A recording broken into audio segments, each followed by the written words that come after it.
İran xalqı göstərdiyi həmrəyliyə görə Azərbaycanlılara təşəkkür edir. Bu barədə İran Xarici İşlər Nazirliyinin sözçüsü İsmail Bəqai X sosial şəbəkə hesabında yazıb.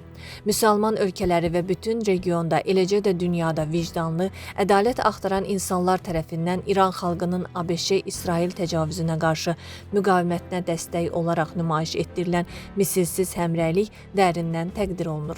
Paylaşımda bildirilib. Bəqai İranla həmrəylik edən ölkələrin adlarını da açıqlayıb.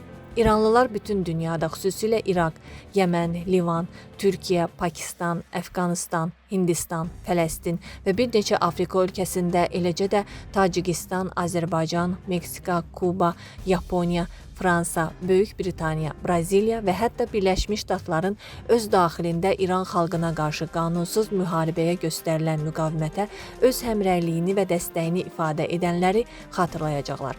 Qeyd edək ki, ABŞ və İran arasında danışıqlar prosesi yenidən Pakistanda bərpa oluna bilər. Bu barədə Çinin mərkəzi televiziyası mənbələrə istinadən məlumat yayıb.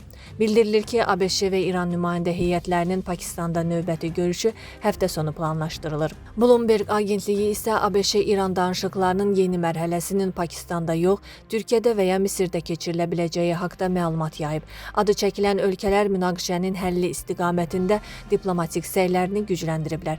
Qeyd edək ki, aprelin 11-də İslamabadda keçirilən görüşdə tərəflər razılığa gələ bilməyib.